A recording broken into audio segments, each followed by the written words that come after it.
السلام عليكم ورحمة الله وبركاته. مرحبا بكم في قناتي. نتمنى ان شاء الله تكونوا بصحة جيدة. اليوم ان شاء الله البنات غندير معكم واحد الطورطه ديال المكسرات كتجي هائلة. نتمنى ان شاء الله تعجبكم.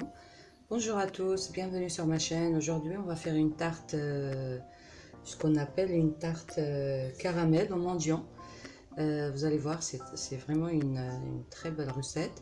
J'espère que vous allez aimer et on passe aux ingrédients. باش غنصاوبوا هاد لا طارت البنات ان شاء الله غنحتاج لاباط سابلي. غنحط لكم الرابط ديال لاباط سابلي، وغادي نحتاج المكسرات. ديروا اي مكسرات عندكم البنات اللي عندكم في الدار. تقدروا ديروا الا عندكم بيستاش تخلطوا، يعني تخلطوا. عندي هنايا اللوز الكركاع والنوا دو بيكون، وعندي هنايا لي غرين دو بينيون، ما عرفتش اش كنقولوا لهم بالعربيه. وغادي نحتاج الكريمه سائله، غنحتاج الزبده، لا فاني، العسل والسكر. Donc pour faire ma tarte, j'ai besoin de la crème fraîche liquide. J'ai besoin bien sûr des amandes, des noix, les noix de pécan. Vous pouvez mettre ce que vous avez à la maison, hein. Et j'ai ici les pignons de pain. J'ai besoin du miel, du sucre, de la vanille, du beurre et bien sûr une pâte sablée. اول شيء البنات غادي نطلقوا العجين الصابلي ديالنا. دونك جو في اسيي ديتالي ما بات صابلي كو جافي او فري. كنخليوها في يعني في الثلاجه البنات حتى كنبغيو نخدموا. نحاولوا نطلقوها.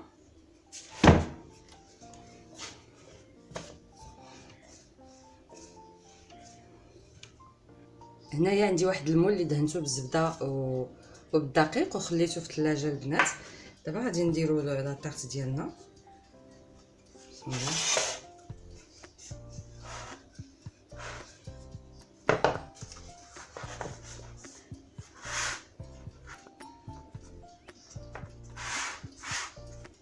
غنقادوها،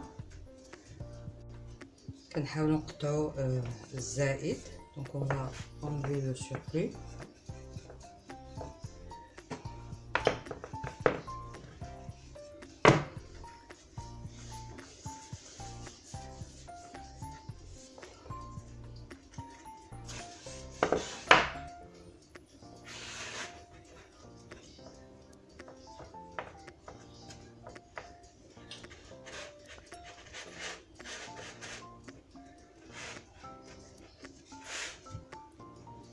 كنتنيها البنات هكذا، كنبغي نديرها هكذا انا.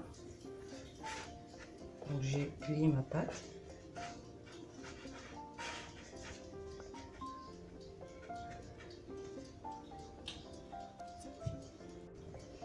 كنتقبوها.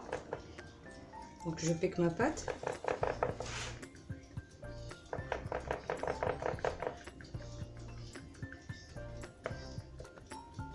الفران ديالي شاعل على 180 درجه. غندخل لاباط ديالتي سابلي واحد 15 دقيقه البنات. دونك جو في انفورني بوندون 15 minutes. جو في mettre un papier sulfurisé. غندير عليها واحد البابي البنات. نورمالمون الا عندكم تقدروا ديروا فوقها باش كيشد لنا البابي ديك اللوبيا الكارمه ولا الروز ولا. انا غنكتفي غنديرها غير هكذايا. غنديرها 15 دقيقه. دونك جو في لانفورني بوندون 15 minutes. بالنسبه للمكسرات ديالي البنات غادي ندوزهم في المقله، غير شويه نحمرهم في المقله. دونك جو في فيغ غريي مي فلفل.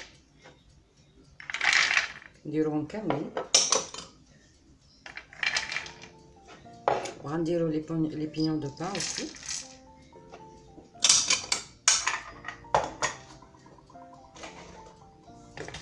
غادي نخليوهم يتحمروا لينا.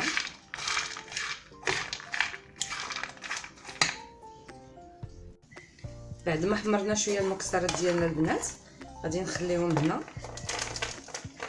باش يبردوا ليا. دابا البنات غنديرهم في واحد لابوش باش نهرسهم.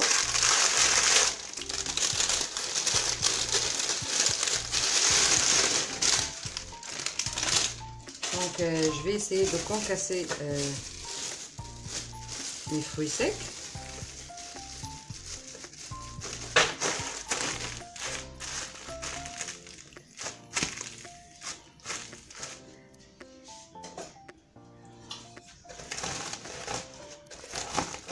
ندير لهم بهذه الطريقه هذه.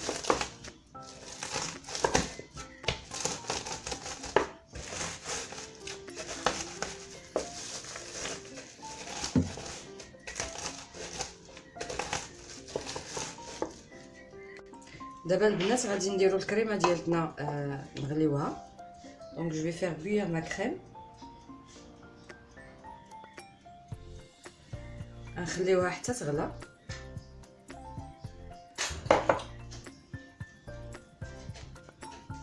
اونتر طون غادي نصاوبو الكراميل ديالنا. دونك كنديرو السكر وهادوك جوج معالق ديال العسل. دونك جو بريباري ان كراميل، لو سكر، ميل.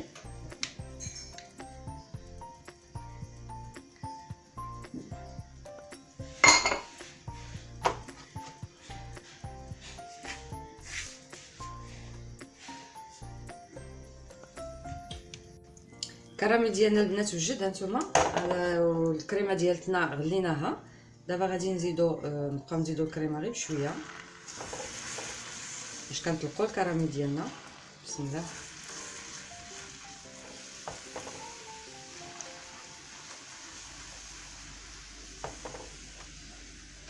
هاد المرحله شويه بقاو ديروا اطونسيون منها، ماشي مره.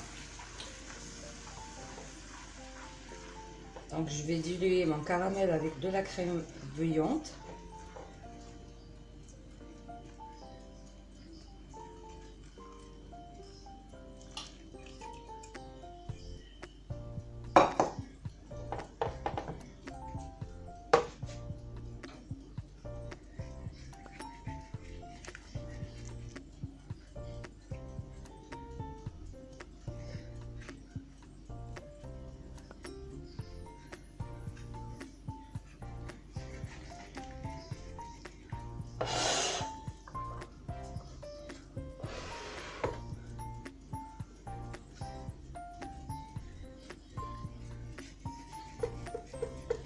دونك غادي نطلقو مزيان الكراميل البنات مع لا كريم.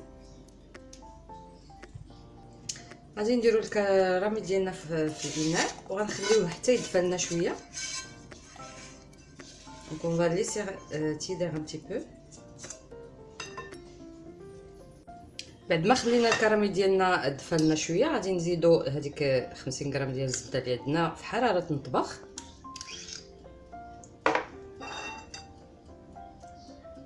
Donc je rajoute mon beurre dans mon caramel. هذه الزبده راه غادي تذوب البنات.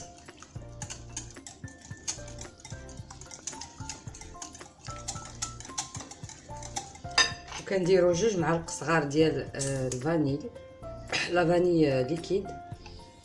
Donc je rajoute 2 cuillères à café de vanille en liquide.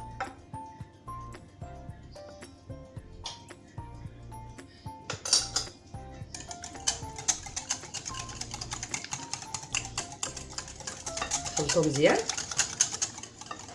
ودابا غنزيدو المكسرات ديالنا. بسم الله.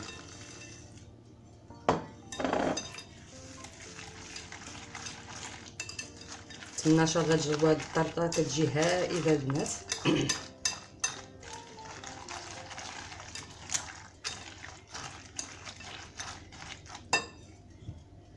دونك لاباط ديالتنا خليناها كما قلت لكم 4 ساعات البنات في الفوق. دابا غادي نديرو الخليط ديالنا. بسم الله.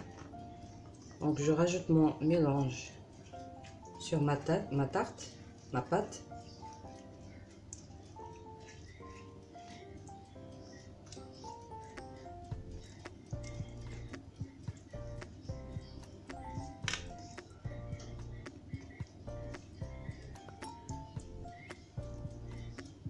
غادي نكتفي. غادي نعاود ندخلها البنات واحد 10 ديال الدقائق الفران حتى كتشد لينا مزيان هاد العقده هادي، ونعاودو نرجعو باش نشوفو الطورطه ديالتنا كيفاش كتجي. دونك جو في لا ميتر au four pendant 10 minutes et je vous dis à tout à l'heure. لا طارت ديالتنا بالمكسرات والكراميل البنات، هانتوما كتجي بهذا الشكل هذا. كنتمنى ان شاء الله تكون عجبتكم الوصفه. هانتوما كتجي هائله، نتمنى ان شاء الله تجربوها لانها كتجيب مذاق هائل. في انتظار وصفه قادمه على قناتي. كنقول لكم بصحه وراحه والى اللقاء. و ma tarte elle est prête, donc voilà ma tarte, ce qu'on appelle une tarte au caramel mendiant. Donc j'espère que vous avez aimé la recette et que vous allez l'essayer. En attendant une autre recette sur ma chaîne, je vous dis à bientôt et bon appétit bien sûr.